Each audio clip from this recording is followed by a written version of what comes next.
Bico, c'est une société d'autopartage historiquement dédiée pour les entreprises. Donc l'idée, c'est d'aller mettre des stations Autolib directement dans les parkings des entreprises, si je peux caricaturer un peu.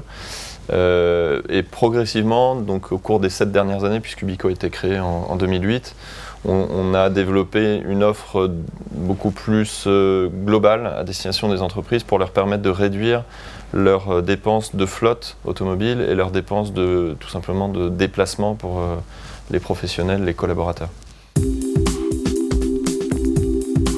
Aujourd'hui, les chiffres sont moins de 2000 voitures dans les entreprises, dans les pays ouest européens.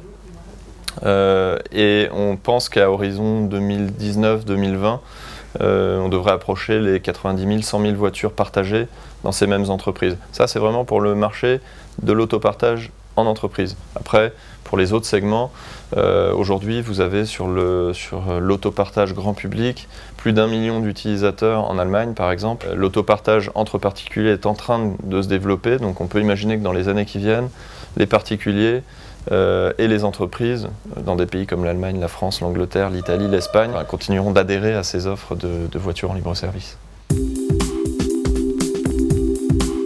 On a deux types de clients, on va dire les clients de type sièges sociaux, comme LVMH, L'Oréal, Danone. Ce genre d'entreprise met en place nos services pour apporter une solution complémentaire pour faciliter les déplacements de leurs collaborateurs, par exemple en région parisienne, si on parle de Paris, en remplacement en particulier du taxi. Et puis après on a des sites industriels type Michelin, Airbus, Safran, qui eux mettent en place des solutions d'autopartage avec un nombre de voitures beaucoup plus important, qui peut représenter plusieurs centaines d'unités. L'objectif pour ces entreprises étant de rationaliser la taille de leur flotte.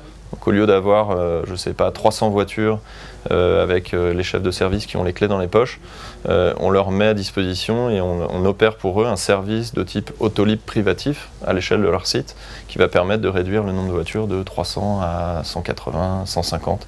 Donc on a des résultats qui sont des réductions de flotte de l'ordre de 30 à 40%. On a une stratégie en 3 temps. Le premier temps, c'est de continuer le développement de ces offres à destination des entreprises pour les aider à réduire les coûts flotte et les coûts de déplacement. On a un deuxième axe qui est de développer l'autopartage sous toutes ses formes. Et là, on a été rejoint récemment par Europcar, un nouvel actionnaire, qui va nous y aider.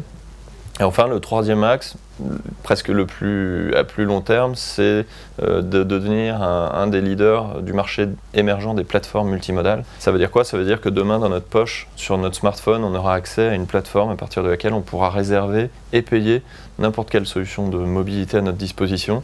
Qu'on descende dans la rue, on peut se prendre une voiture en libre-service, un vélo, un billet de métro, n'importe quelle solution de mobilité. À la fin du mois, j'ai une facture unique. Là, j'ai vraiment, à partir d'un seul et même point d'entrée, accès à toute l'offre de mobilité à l'échelle d'une ville ou pourquoi pas d'un pays.